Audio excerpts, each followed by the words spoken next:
Good morning, everyone. So today we're going to talk about continue our conversation regarding streaming services. And I want to talk about a specific one that I kind of am on the fence on for a number of positives and just kind of odd choices. And that one is YouTube. So YouTube you're on YouTube right now if you're watching this. They have hundreds of thousands of people making videos that are just normal people making content that they're putting out there to share with the world. Completely free, and you get to watch it, like and subscribe if you like the content, or add comments if you have feedback or anything else you want to do with the material. And I think that's YouTube's bread and butter. Along with that, you're able to also, upload your own content, kind of like what I'm doing right now. YouTube has an offer where you can actually pay to get no ads. So as you're watching content, if the content creator is an affiliate, they'll run ads on the channel. But if you pay for the YouTube Premium, it's $12.99 a month, and you can watch the content without having ads interrupt the material, which is great for longer form content, like maybe like a Joe Rogan podcast or something like that goes 3-4 hours long. You're not inundated with 30 to 40 minutes of ads throughout the podcast, which I think is great, and I think that's a nice option to have for people that are watching that kind of material on YouTube. The second option they have is YouTube TV.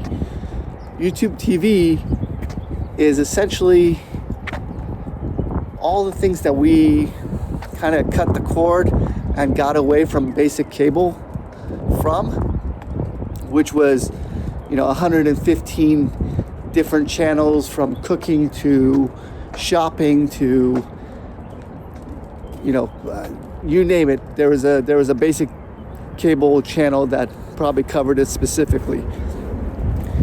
Now with YouTube TV, for $83 a month, you can get all those privileges back, including watching live TV.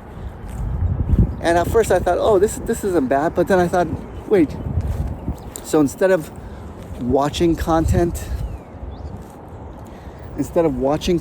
when, I gotta stop for a moment because Tuffy's doing his business. Okay, so we're back. So as I was saying, YouTube TV gives you all the, benefits of live television and all the basic cable channels that we used to get when we had cable TV. But then I realized that, in addition to that, I guess we're also now getting the privilege of watching TV at a specific time or hour. Rather than streaming it when you want, it goes live at 6 p.m. Eastern, or it goes live at 8 a.m. your time zone. That's the time you get to watch the material. And I don't know if that's as great a value add as people think it is. I kind of like the idea of whenever I have free time, I can turn on a streaming service and watch what I want to watch at that given time, pause it when I want to pause it, and not be tied down to watching it at a specific time or hour, time and day. So the YouTube TV one is a little bit weird, especially with the price tag of $83 a month. But in addition to that, they also have something that I actually really like, which is they have a little section called Movies and TV on their regular homepage side menu. And with the Movies and TV section, you have multiple options. You have the EST option, where you can purchase the movie and just add it to your Google Digital Locker. You can purchase TV shows by the season or by the episode. You can also rent movies, and I guess that would again fall under a VOD option, where you rent it for a set number of hours or days, and after at that point, when the time window expires, that movie is removed from your locker and you can't watch it anymore unless you rent it again. So YouTube is doing the VOD and EST models. They also have a section kind of like Amazon Prime, where they do watch it free with ads. And this is all theatrical films or feature films, and you can watch them just with commercial breaks, where you get small sections of ads, 1 to 2 minutes of ads throughout the film.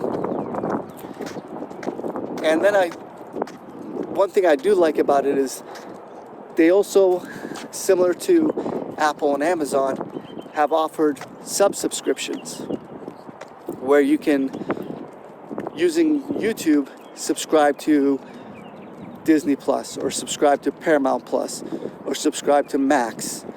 And in doing so, you get all the streaming perks, I guess, of whatever those streaming services provide, but you're not logging in and signing up for 5 different streaming services and managing passwords across all of them and downloading 5 different apps and having to flip-flop and toggle between apps to see what's available and what you feel like watching. On the YouTube version, you essentially can manage all your subscriptions in one spot. You could turn it on and toggle between the different streaming services through YouTube, watch whatever content you want, and when you log out, you're logging out of a single place.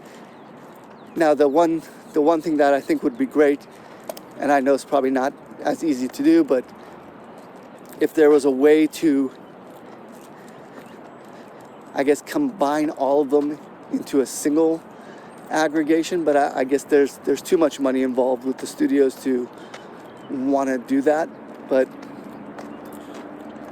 I think the option to manage all your subscriptions through YouTube, just like you can manage them through Amazon or you can manage them through Apple, is a huge win.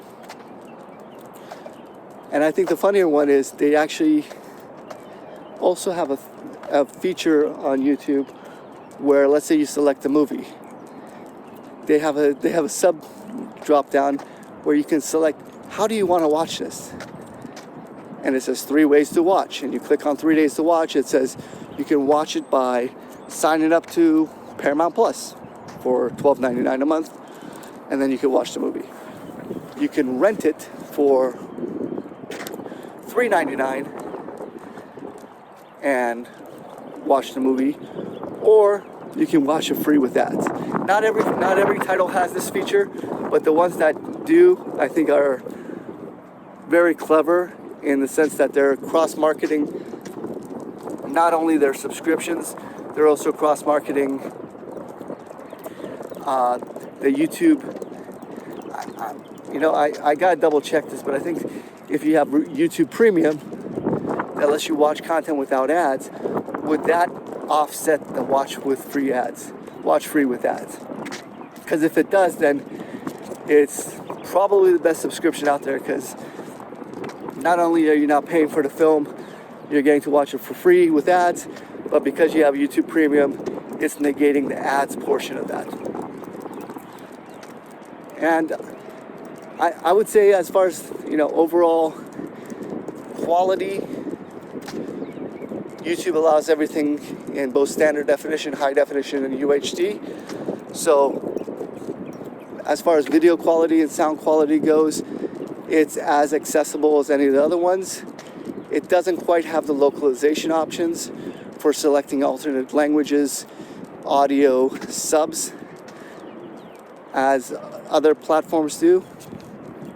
But I mean, nobody's going to compete with, I think, Netflix or Apple as far as localization and just the number of languages that they have the content available in audio or alternate audio, or they have available with alternate language subtitles. So that's something I think everybody else is kind of playing catch up to, and it'll be interesting to see where we get to that, where we get to any title being available with an option to listen to it with a specific audio language, if that's what the language you're most comfortable with, or turning on subtitles and watching the film in its original native audio along with localized subtitles translating into a language that might be more suitable to you. And this expands the reach of film and content globally, because movies that would have never hit your radar or never hit my radar because I didn't speak the language the film was made in are now becoming more and more accessible, because I can still watch and enjoy that by reading the subtitles in English. And in some cases I can watch and enjoy it without needing to read, because they've dubbed the film with English audio. So it doesn't quite match the emotion or performance of the actors, and the lip sync of course won't match, but the benefit is you're getting the content localized or translated so you can follow along and enjoy the content along with everybody else. So I think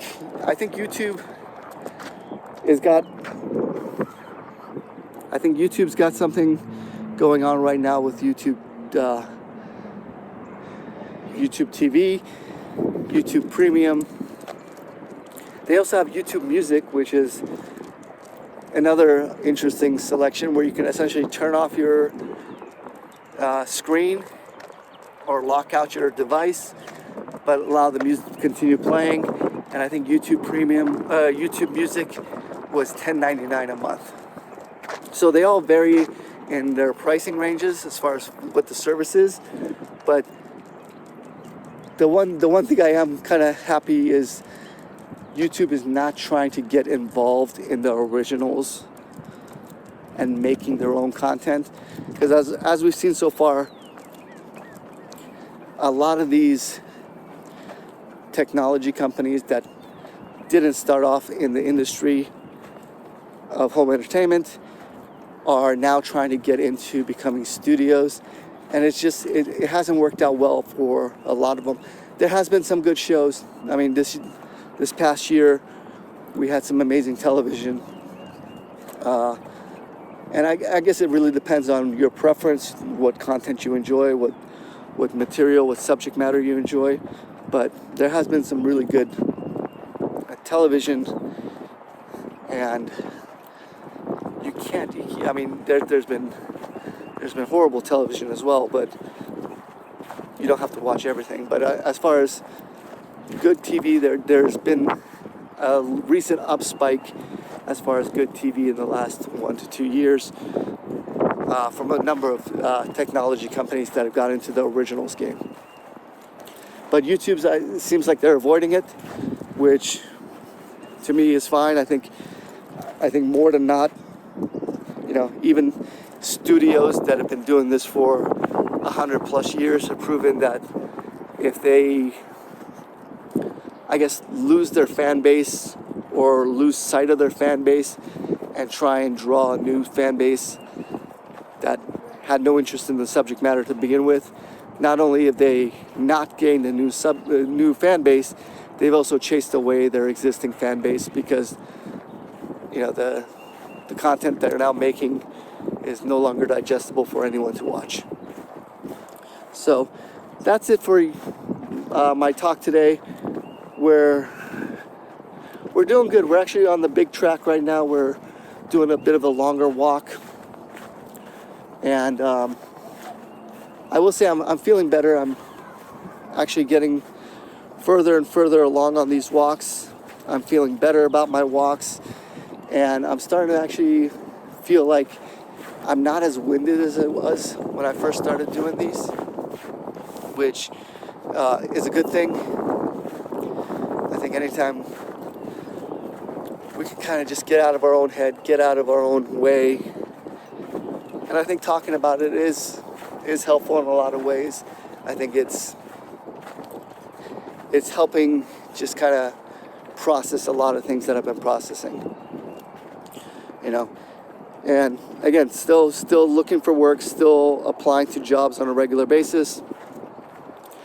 I can't say it's been the easiest thing to do right now. So we'll see. I'm still positive about that. I'm being a little bit more selective about what I apply to, just because, again, I think I mentioned this before, I think LinkedIn and Indeed are infested with, fake jobs and fraud and just scammers trying to take advantage of people. But there's, unless you guys know of any other options as far as places to search for job opportunities, let me know. Leave it in the comments below, because I'm kind of, I guess, doing the same thing over and over again and hoping for a different result. And that's not always the best idea or the healthiest idea, but it is what it is. But if you know of any suggestions or ideas, please comment below. Let me know if there's a site out there that's worked for you, or a site that you have heard of that you know other people are using that have managed to find work through. That would be great. And that's the extent of it. We're heading back over to the car now. I appreciate it if you watched this long. Thank you so much.